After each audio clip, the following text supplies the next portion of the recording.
Numbers 19. Purification Ritual. The Lord spoke to Moses and Aaron.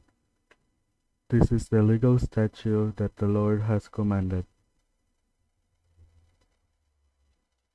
Instruct the Israelites to bring you an unblemished red cow that has no defect and has never been yoked. Give it to the priest Eleazar, and he will have it brought outside the camp and slaughtered in his presence. The priest Eleazar is to take some of its blood with his fingers and sprinkle it 7 times toward the front of the tent of meeting. The cow is to be burned in his side, its hide, flesh, and blood are to be burned along with its waist.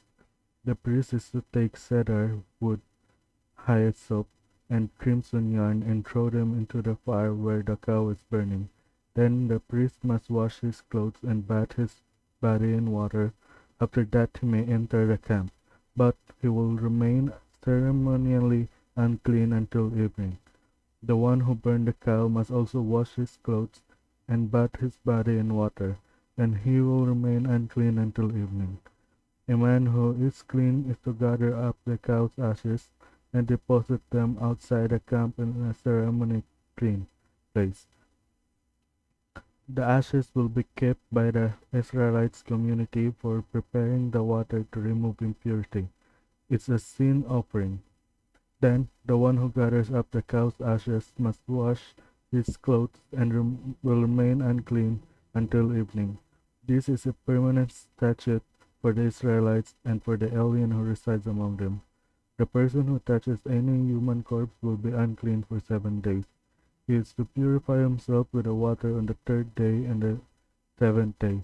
Then he will be clean. But if he does not purify himself on the 3rd and 7th days, he will not be clean. Anyone who touches the body of a person who has died and does not purify himself defiles the tabernacle of the Lord. That person will be cut off from Israel. He remains unclean because the water for impurity has not been sprinkled on him, and his uncleanliness is still on him. This is the law when a person dies in a tent. Everyone who enters the tent and everyone who is already in the tent will be unclean for 7 days, and any person containing without a lid tied to it on it is unclean.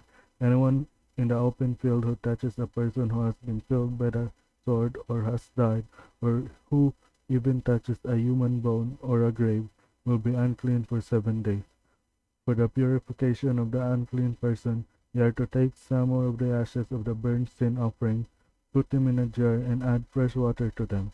A person who is clean is to take a hyssop, dip it in the water, and sprinkle the tent, all the furnishings, and the people who were there. He is also to sprinkle the one who touched a bone, a grave, a corpse, or a person who had been killed. The one who is clean is to sprinkle the unclean person on the 3rd day and the 7th day. After he purifies the unclean person on the 7th day, the one being purified must wash his clothes and bathe in water, and he will be clean by the evening. But a person who is unclean and does not purify himself, that person will be cut off from the assembly, because he has defiled the sanctuary of the Lord. The water for impurity has not been sprinkled on him. He is unclean. This is a permanent statute for them. The person who sprinkles the water for impurity is to wash his clothes, and whoever touches the water for impurity will be unclean until evening. Anything the unclean person touches will become unclean, and anyone who touches it will be unclean until evening.